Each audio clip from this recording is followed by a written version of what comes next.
You have got to change the way you think. It is the whole determining factor of where you go in life.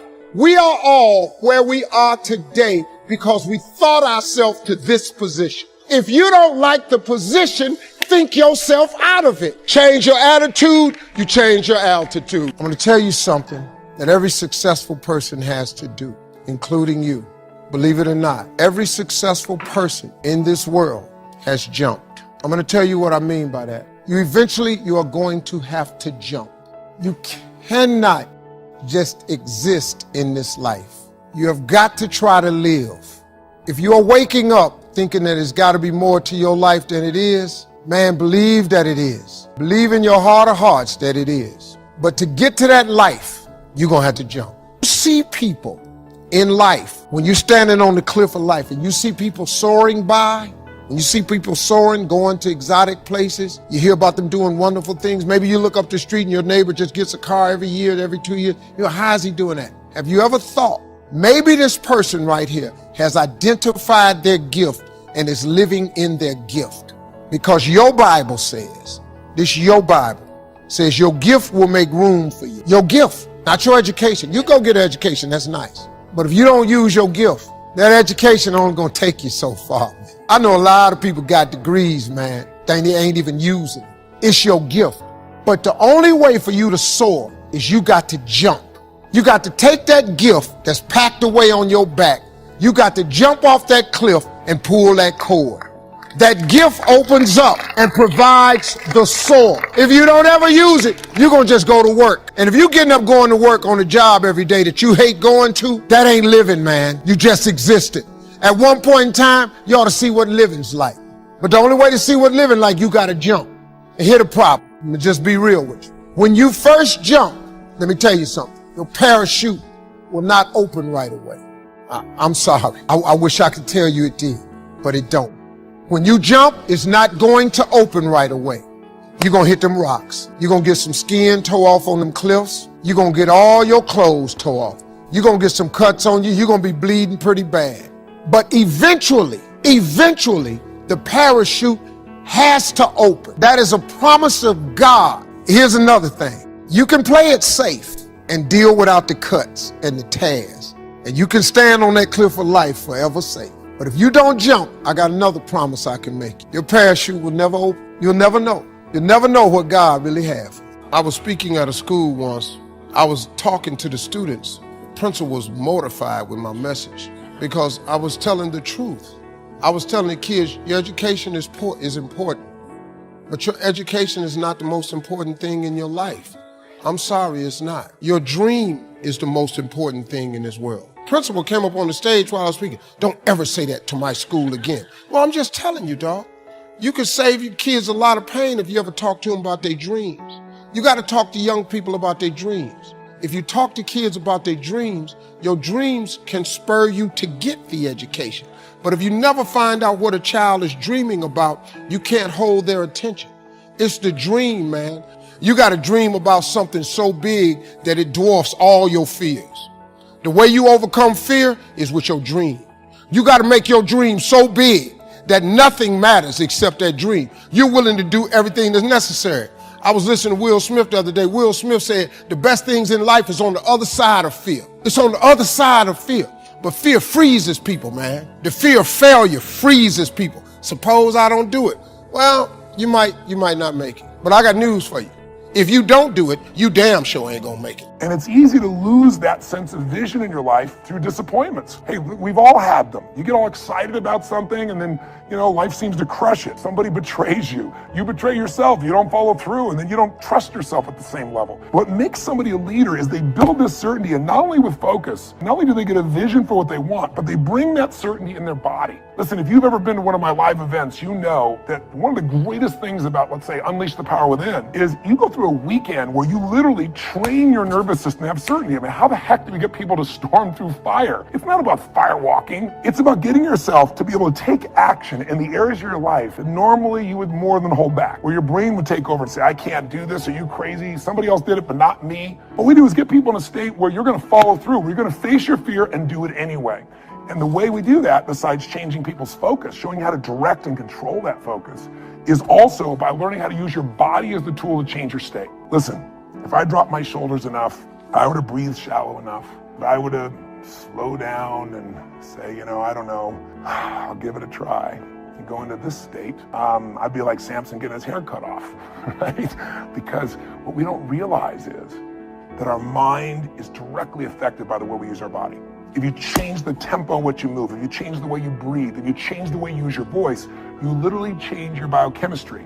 And the one thing that you'll see that's the same with the greatest golfer in the world, or the greatest musician, or the greatest, actor, is they have this sense of certainty. And it isn't born. It's something that you make as a habit. You drill it into yourself.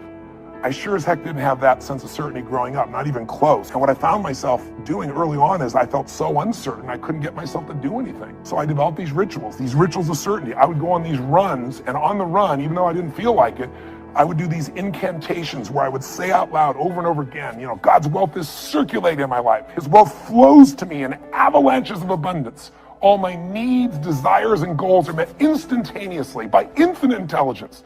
For I'm one with God, and God is everything. And I would say that over and over and over for 30 minutes. Just crazy. And I would envision it, God circulating, his wealth circulating my life. And I'd see the wealth of love and friendship and impact and growth and economics and all these things, physical fitness and aliveness. I'd see this wealth of abundance flowing, oceans of it, into my life as I went and did these things. If you envision something clearly enough and you bring certainty to it over and over again, if you engage your physical body in a simple ritual, it could be as little as 10 minutes a day. I call it my hour of power, or 15 minutes to be fulfilled. And all you do is you take 5 minutes, and in those first 5 minutes, you get yourself moving, and you get yourself in a state of certainty in the way you move and the way you breathe. You focus on what you're excited about in your life. You focus on what you want to create, what you want to bring to your children, what you want to bring to the world. And it changes your state. We all know what happens when you're out of state, when you're burnt out, when you're frustrated, when you're overwhelmed. You snap at people sometimes, feel bad about it. You didn't mean to, it's just the state you're in. So to thrive this year, take uncertainty and bring certainty to it. To thrive this year, get what I call a compelling future. Pick anything, a goal, a dream, a desire, something that excites you so much that you're gonna feel yourself compelled to actually find a way to make it happen. You've done it before. You've gotten obsessed. You don't even know how you did it, but things happen and you got yourself to where you want to be. Let's make that happen this year, right now. Regardless if it's later in the year, or the beginning of the year you're watching this, I made this so that hopefully I'd remind you of what you know, that you're made to thrive, not survive. Program your mind deliberately. The reason that most people don't achieve their goals is because they are thinking like everybody else. 16 revolutionary words. Be ye not conformed to this world. Be ye transformed by the renewing of your mind. That's an ongoing process. What are your goals? What are your dreams? Earl Nightingale was right. You don't get in life what you want. You get in life what you are. And so you want to take the time every day to listen to things that can help to program your mind positively, because at the end of the day, if you don't program your mind, it's going to be programmed.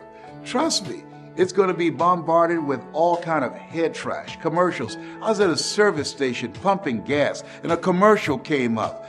I mean, you get on the elevator and commercials are there. You look at billboards, there are messages that's coming in, over 5,000, 10,000 messages on a regular basis. And so as you look at your goals and dreams, it's very important that you are intentional about controlling what goes on in your mind, because everything gets in through the eyes and through the ears. So, what do you want? What do you want for yourself? What I'm doing right now, I didn't do it for 14 years. You know why? Because I was suffering from possibility blindness. Have you thought about doing something and you looked at what you wanted to do and your heart said, I could do that. And then your mind asked, how? And then you start thinking, well, I can't do that. I don't have a college education. I can't do that. I don't have an MBA or a PhD. I can't do that. I've never worked for a major corporation. Why would corporations reach over people with PhDs and MBAs and years of experience and pay me to come in to do something I've never done? I thought about doing this for years. and I talk myself out of it. There's an African proverb that says, if there's no enemy within, the enemy outside can do us no harm. Shakespeare says, therefore, dear Brutus, it's not in our stars, but in ourselves that we are underlings. And so as you look at yourself and look at your goals and look at your dreams, I'm saying to you that it's possible. Because if anybody at any point in time had a goal, had a dream of what they wanted to achieve, and they made it happen, then it's possible that you can do it too. But you've got to be intentional about programming your mind. Being prepared for the next thing is so wildly critical. I think life in general is rise and fall. Everything is rise and fall. And there's been a couple times in my life where I got caught holding on to the last wave while it's dying. Oh, I have a good quote for that. Yeah. I have a Casey Neistat quote. What Casey which said? is like that I don't even think he probably didn't make this up, but Tarzan can't get to the next branch if he doesn't let go of the first one. Absolutely. And that's kind of that real. same philosophy. Yep, absolutely. And you've got to be, when you're grabbing that first one and you're holding it, it's going to be there, it's fantastic, but you got to know that you're going to have to let go at some point, because the same thing that saved your life, if you hang on, it'll kill you. I look at the world through a lens of comedy, right? So my natural reaction is always, no matter when something happens and I can't even help it, it's, why is that funny? It takes such a desperate, obsessive focus to excel on on the level that I want to make movies. Choose actions that are in your own best interest. Every day, we are choosing that's not in our own best interest. You have to be able to be vulnerable in front of anybody. You know, you have to be comfortable looking silly. You have to be comfortable making mistakes. And you have to break the thing inside of you that doesn't want people to see, right? Because as soon as you allow people to see, all of a sudden you get access to things that you didn't realize you had access to, right? For example, like a thing I used to do is when I was probably 18 or 19 years old, I got in touch with those blocks. The camera hates emotional blocks. Like, you put a camera in somebody's face and they're uncomfortable about delivering the emotion. It looks fake and you feel it. You immediately know it's not real, right? Especially look at the size of this screen. And in a shot, that whole screen could be just your eyes, right? So it's like you can't hide discomfort and uncertainty. So you have to be able to get comfortable, I look at the world through a lens of comedy, right? So my natural reaction is always, no matter when something happens and I can't even help it, it's, why is that funny? So even at a funeral, I can't help but think why that's funny. So it's extremely helpful for me just psychologically that no matter what's going on, I can't keep my mind from finding jokes. So it's a beautiful way to stay joyous and positive. Overcoming the negative conversation, that inner dialogue that's going on all the time, even when you don't want it to be there. You can't stop yourself right now from thinking. You can't do it. It's going on. And so learning how to empower yourself, part of doing that is standing up to yourself. You've got to stand up inside yourself sometimes and say, shut up, you've got to do this. I was going to give a presentation and this voice inside of me saying, you can't do this, you don't have everything it takes. I shut up. I'm behind on my bills and you're telling me what I can't do. I have got to do it. You'll get scared sometimes. Your mind will go blank on you. Some people you will allow to unnerve you. And you wonder, what's wrong with me? I'm not crazy. That's why you've got to learn to make a conscious, deliberate, determined effort to stand up inside yourself. Working on yourself, watching that inner dialogue, it will determine the quality of your life. Next thing is that you've got to activate the thinker in you. Don't allow your emotions to control you. We are emotional, but you want to begin to discipline your emotion. If you don't discipline and contain your emotions, they will use you. Your mind goes on automatic, just like a God. I loved reading the book called As a Man Thinketh by James Allen. He uses the analogy of the mind being like a garden. You know, weeds don't have to have any encouragement to grow. You don't have to water them. They don't have to get sunshine. They don't have to have fertile ground. They will grow through the cracks of a sidewalk. Am I right? But if you want to grow orchids or roses or any kind of exotic flowers, there are special processes and procedures you must go through. Well, by the same token, you don't have to force yourself or motivate yourself to think negatively, to be depressed, to hate somebody, to want revenge, to want to get back at somebody, to beat yourself up over the head, to feel loaded with guilt. You don't have to make any effort to do that. Your mind is on automatic. It will do that by itself.